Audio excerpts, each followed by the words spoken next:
Oh, say, can you see by the dawn's early light what so proudly we hailed at the twilight's last gleaming, whose broad stripes and bright stars through the perilous fight o'er the ramparts we watched were so gallantly streaming.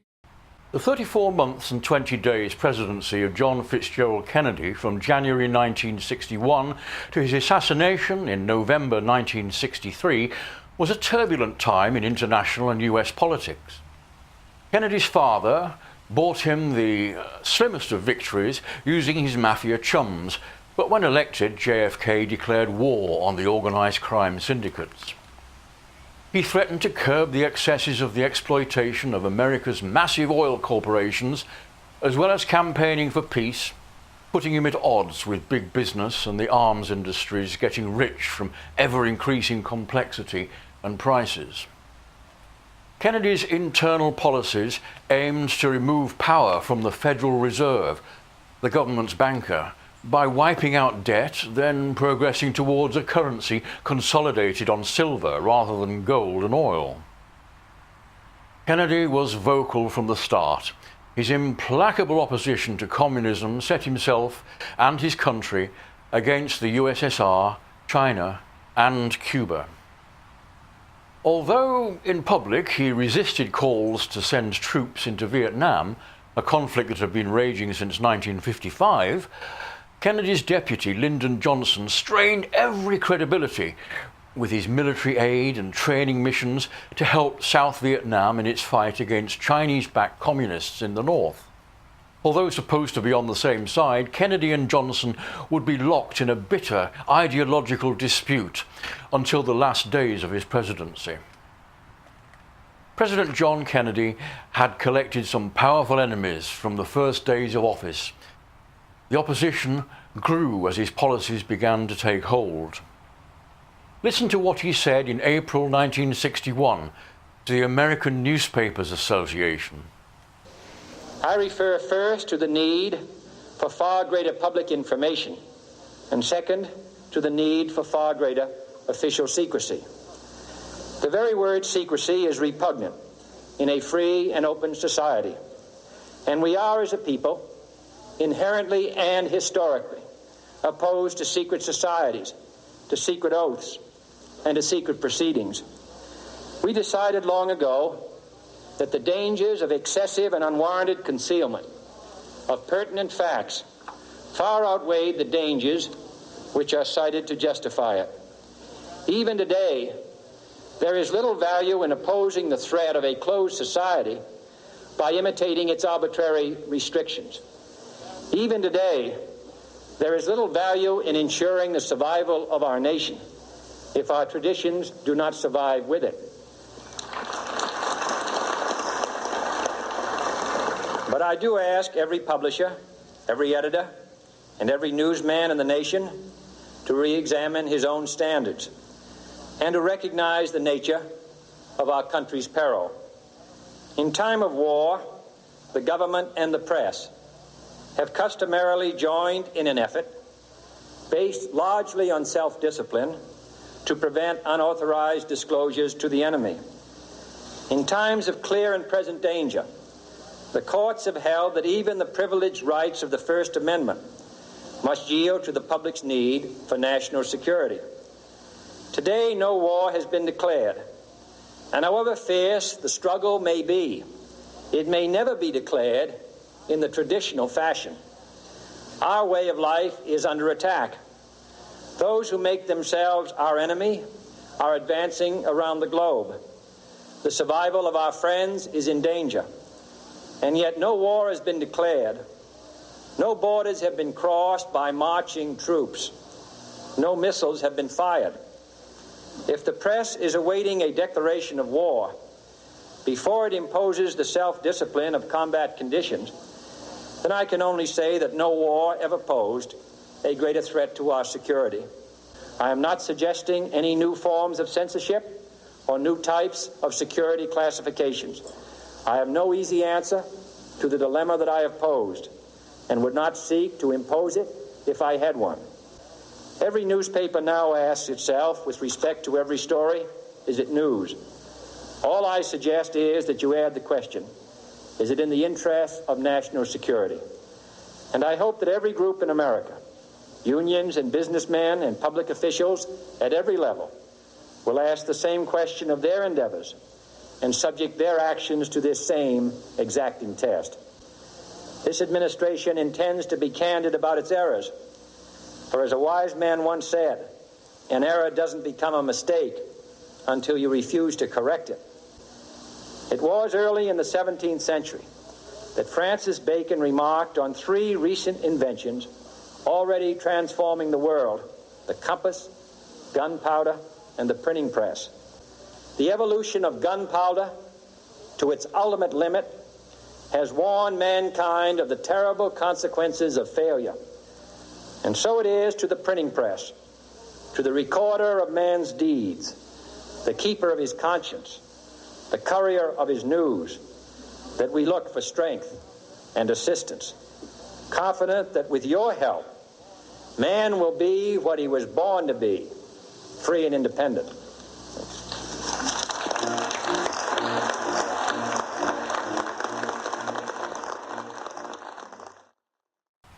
He was asking newspapermen to abide by the secrecy rules concerning national security whilst giving greater access to information to the people. Notice how gracious he is in admitting he has no easy answers, but firm in saying that he would not hesitate to impose it if he had one. So here he is, alienating the media, the very force that helped elect him.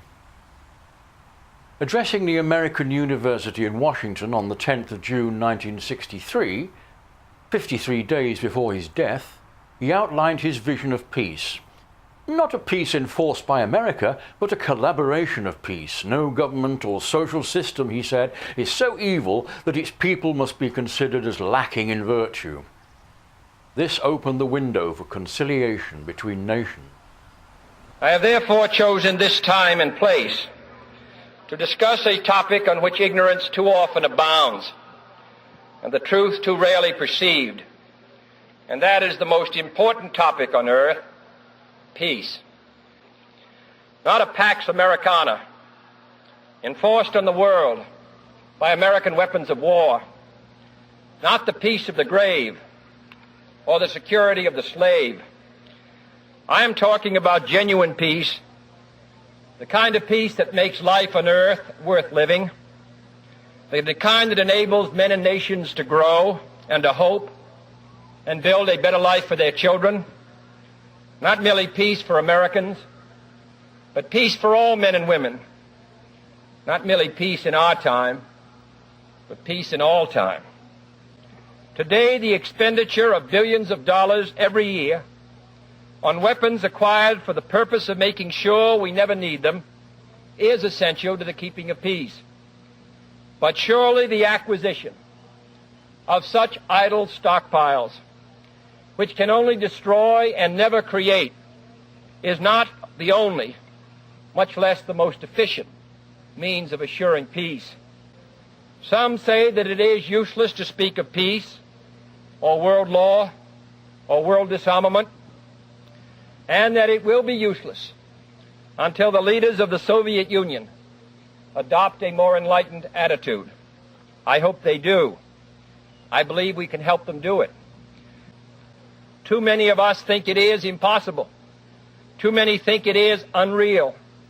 But that is a dangerous, defeatist belief. It leads to the conclusion that war is inevitable, that mankind is doomed, that we are gripped by forces we cannot control. We need not accept that view. Our problems are man-made. Therefore, they can be solved by man, and man can be as big as he wants. No problem of human destiny is beyond human beings.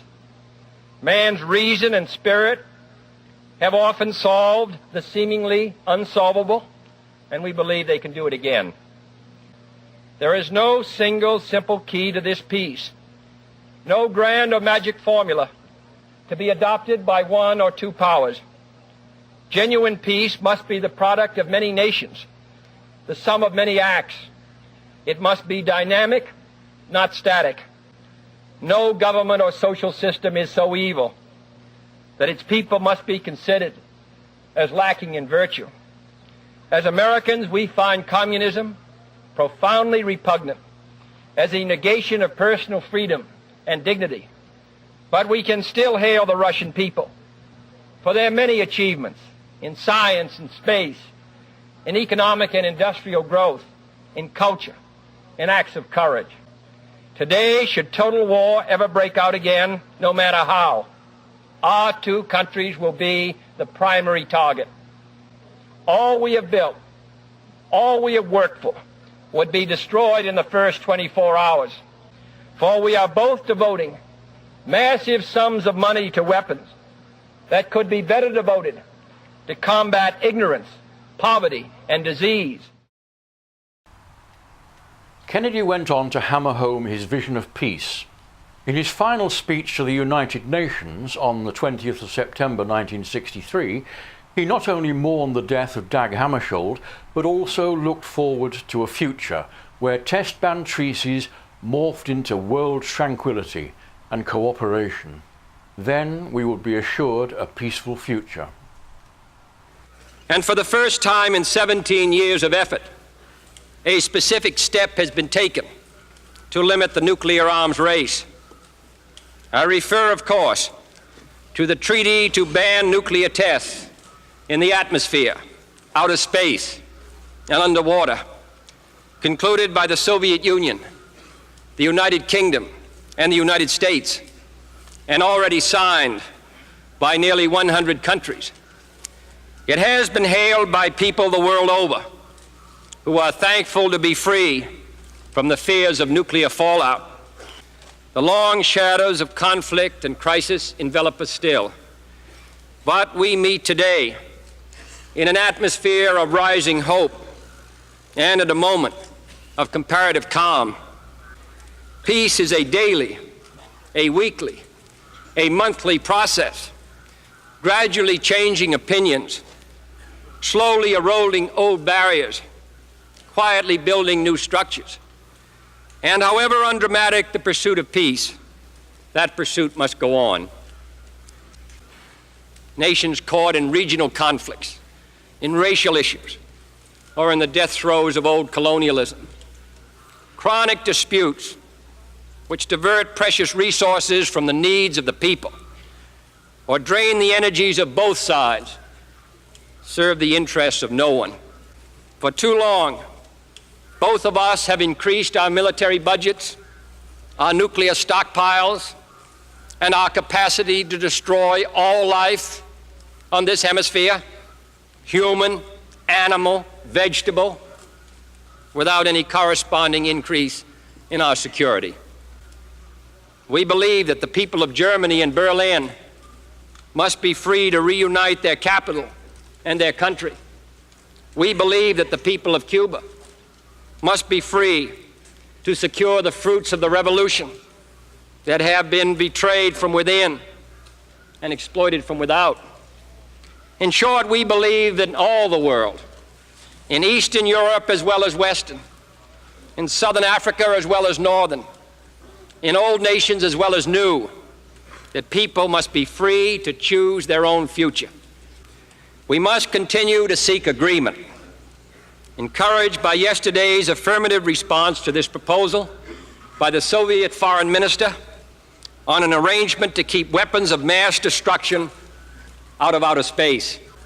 Space offers no problems of sovereignty. By resolution of this assembly, the members of the United Nations have forsworn any claim to territorial rights in outer space or on celestial bodies, and declare that international law and the United Nations Charter will apply.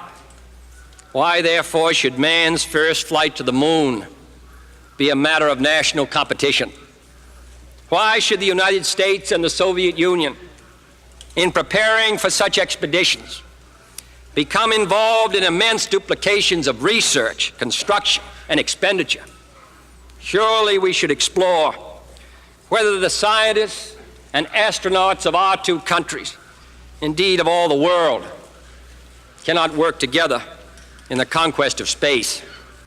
Never before has man had such capacity to control his own environment, to end thirst and hunger, to conquer poverty and disease, to banish illiteracy and massive human misery. We have the power to make this the best generation of mankind in the history of the world, or to make it the last. This government has launched a determined effort to rid our nation of discrimination, which has existed far too long in education, in housing, in transportation, in employment, in the civil service, in recreation, and in places of public accommodation. The United States delegation will be prepared to suggest to the United Nations initiatives in the pursuit of all these goals. For this is an organization for peace, and peace cannot come without work and without progress. On the day of his death, President Kennedy spoke to eager listeners in Fort Worth, Texas. He crafted his speech to appeal to his right-wing audience, hoping to win favor in the forthcoming election. Texas was a Republican stronghold, opposed to Kennedy's peace message. He crafted his final speech to his right-wing audience, emphasizing America's power as well as the arms industry. And I want to say a word about that pledge here in Fort Worth, which understands national defense and its importance to the security of the United States. During the days of the Indian War, this city was a fort. During the days of World War I, even before the United States got into the war, Royal Canadian Air Force pilots were training here. During the days of World War II, the great Liberator bombers, on which my brother flew with his co-pilot from this city, were produced here. First non-stop flight around the world took off and returned here in a plane built in factories here. The first truly intercontinental bomber, the B-36, was produced here. The B-58, which is the finest weapon system in the world today, which it demonstrated most recently in flying from Tokyo to London with an average speed of nearly 1,000 miles per hour, is a Fort Worth product. In all these ways, the success of our national defense depends upon this city in the western United States, 10,000 miles from Vietnam, 5,000 or 6,000 miles from Berlin, thousands of miles from trouble spots in Latin America and Africa or the Middle East. And yet Fort Worth and what it does and what it produces participates in all these great historic events. In the past 3 years, we have increased the defense budget of the United States by over 20%, increased the program of acquisition for Polaris submarines from 24 to 41, increased our Minuteman missile purchase program by more than 75%, doubled the number of strategic bombers and missiles on alert, doubled the number of nuclear weapons available in the strategic alert forces, increased the tactical nuclear forces deployed in Western Europe by over 60%, added 5 combat-ready divisions to the armies of the United States and 5 tactical fighter wings to the Air Force of the United States, increased our strategic airlift capability by 75%, and increased our special counterinsurgency forces, which are engaged now in South Vietnam, by 600%. I'm glad to come to this state, which has played such a significant role in so many efforts in this century, and to say that here in Fort Worth, you people will be playing a major role in the maintenance of the security of the United States for the next 10 years. I'm confident, as I look to the future, that our chances for security Our chances for peace are better than they've been in the past. And the reason is because we're stronger. And with that strength is a determination to not only maintain the peace, but also the vital interests of the United States. To that great cause, Texas and the United States are committed. Thank you.